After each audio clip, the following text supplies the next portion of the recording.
We must address the reality of the world as it exists right now, the threats we face, and the confronting of all of the problems of today, and extremely predictable consequences of a hasty withdrawal. We need look no further than last week's vile, vicious attack in Barcelona to understand that terror groups will stop at nothing to commit the mass murder of innocent men, women, and children. You saw it for yourself. Horrible. As I outlined in my speech in Saudi Arabia 3 months ago, America and our partners are committed to stripping terrorists of their territory, cutting off their funding, and exposing the false allure of their evil ideology. Terrorists who slaughter innocent people will find no glory in this life or the next. They are nothing but thugs and criminals and predators and, that's right, losers. Working alongside our allies, we will break their will, dry up their recruitment, keep them from crossing our borders, and yes, we will defeat them, and we will defeat them handily. In Afghanistan and Pakistan, America's interests are clear. We must stop the resurgence of safe havens that enable terrorists to threaten America. And we must prevent nuclear weapons and materials from coming into the hands of terrorists and being used against us or anywhere in the world, for that matter. But to prosecute this war, we will learn from history. As a result of our comprehensive review, American strategy in Afghanistan and South Asia will change dramatically in the following ways. A core pillar of our new strategy is a shift from a time-based approach to one based on conditions. I've said it many times how counterproductive it is for the United States to announce in advance the dates we intend to begin or end military options. We will not talk about numbers of troops or our plans for further military activities. Conditions on the ground, not arbitrary timetables, will guide our strategy from now on. America's enemies must never know our plans or believe they can wait us out. I will not say when we are going to attack, but attack we will. Another fundamental pillar of our new strategy is the integration of all instruments of American power, diplomatic, economic, and military, toward a successful outcome. Someday, after an effective military effort, perhaps it will be possible to have a political settlement that includes elements of the Taliban in Afghanistan. But nobody knows if or when that will ever happen. America will continue its support for the Afghan government and the Afghan military as they confront the Taliban in the field. Ultimately, it is up to the people of Afghanistan to take ownership of their future, to govern their society, and to achieve an everlasting peace. We are a partner and a friend, but we will not dictate to the Afghan people how to live or how to govern their own complex society. We are not nation building again. We are killing terrorists. The next pillar of our new strategy is to change the approach and how to deal with Pakistan. We can no longer be silent about Pakistan's safe havens for terrorist organizations, the Taliban, and other groups that pose a threat to the region and beyond. Pakistan has much to gain from partnering with our effort in Afghanistan.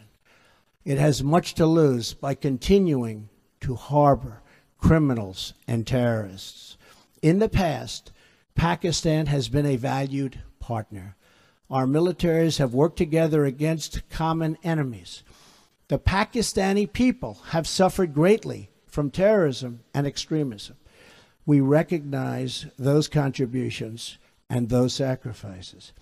But Pakistan has also sheltered the same organizations that try every single day to kill our people. We have been paying Pakistan billions and billions of dollars. At the same time, they are housing the very terrorists that we are fighting. But that will have to change, and that will change immediately. No partnership can survive a country's harboring of militants and terrorists who target U.S. service members and officials. It is time for Pakistan to demonstrate its commitment to civilization, order, and to peace. Another critical part of the South Asia strategy for America is to further develop its strategic partnership with India, the world's largest democracy and a key security and economic partner of the United States. We appreciate India's important contributions to stability in Afghanistan, but India makes billions of dollars in trade with the United States, and we want them to help us more with Afghanistan, especially in the area of economic assistance and development.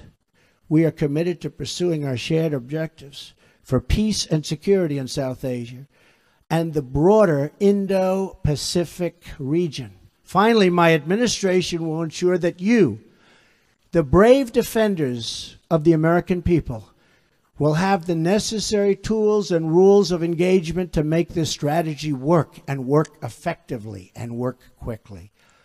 I have already lifted restrictions the previous administration placed on our warfighters that prevented the Secretary of Defense and our commanders in the field from fully and swiftly waging battle against the enemy. Micromanagement from Washington, D.C. does not win battles. They are won in the field, drawing upon the judgment and expertise of wartime commanders and frontline soldiers, acting in real time with real authority and with a clear mission to defeat the enemy. That's why we will also expand authority for American armed forces to target the terrorist and criminal networks that sow violence and chaos throughout Afghanistan. These killers need to know they have nowhere to hide, that no place is beyond the reach of American might and American arms. Retribution will be fast and powerful as we lift restrictions and expand authorities in the field. We are already seeing dramatic results in the campaign to defeat ISIS, including the liberation of Mosul in Iraq. Since my inauguration, we have achieved record-breaking success in that regard. We will also maximize sanctions and other financial and law enforcement actions against these networks to eliminate their ability to export terror. When America commits its warriors to battle, we must ensure they have every weapon to apply swift, decisive, and overwhelming force. Our troops will fight to win. We will fight to win. From now on, victory will have a clear definition: attacking our enemies, obliterating ISIS, crushing al-Qaeda, preventing the Taliban from taking over Afghanistan, and stopping mass terror attacks against America before they emerge. We will ask our NATO allies and global partners to support our new strategy with additional troop and funding increases in line with our own. We are confident they will. Since taking office, I have made clear that our allies and partners must contribute much more money to our collective defense, and they have done so. In this struggle, the heaviest burden will continue to be borne by the good people of Afghanistan and their courageous armed forces. As the Prime Minister of Afghanistan has promised, we are going to participate in economic development to help defray the cost of this war to us. Afghanistan is fighting to defend and secure their country against the same enemies who threaten us. The stronger the Afghan security forces become, the less we will have to do. Afghans will secure and build their own nation and define their own future. We want them to succeed. But we will no longer use American military might to construct democracies in faraway lands or try to rebuild other countries in our own image. Those days are now over. Instead, we will work with allies and partners to protect our shared interests. We are not asking others to change their way of life, but to pursue common goals that allow our children to live better and safer lives. This principled realism will guide our decisions moving forward. Military power alone will not bring peace to Afghanistan or stop the terrorist threat arising in that country. But strategically applied force aims to create the conditions for a political process to achieve a lasting peace. America will work with the Afghan government as long as we see determination and progress. However, our commitment is not unlimited, and our support is not a blank check. The government of Afghanistan must carry their share of the military, political, and economic burden. The American people expect to see real reforms, real progress, and real results. Our patience is not unlimited. We will keep our eyes wide open. In abiding by the oath I took on January 20th, I will remain steadfast in protecting American lives and American interests.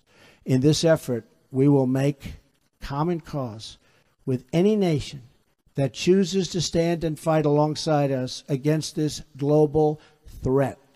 Terrorists, take heed. America will never let up until you are dealt a lasting defeat. Under my administration, many billions of dollars more is being spent on our military, and this includes vast amounts being spent on our nuclear arsenal and missile defense. In every generation, we have faced down evil, and we have always prevailed. We prevailed because we know who we are and what we are fighting for. Not far from where we are gathered tonight, hundreds of thousands of America's greatest patriots lay in eternal rest at Arlington National Cemetery. There is more courage, sacrifice, and love in those hallowed grounds than in any other spot on the face of the earth. Many of those who have fought and died in Afghanistan enlisted in the months after September 11th, 2001.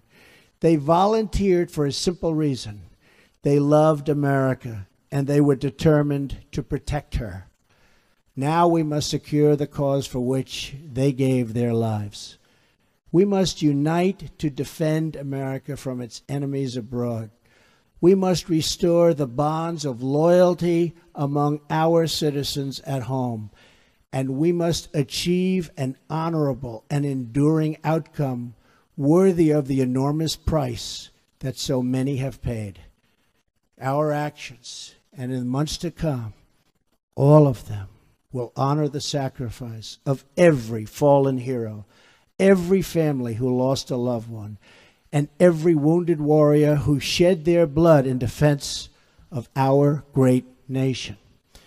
With our resolve, we will ensure that your service and that your families will bring about the defeat of our enemies and the arrival of peace. We will push onward to victory with power in our hearts, courage in our souls, and everlasting pride in each and every one of you. Thank you. May God bless our military, and may God bless the United States of America. Thank you very much. Thank you.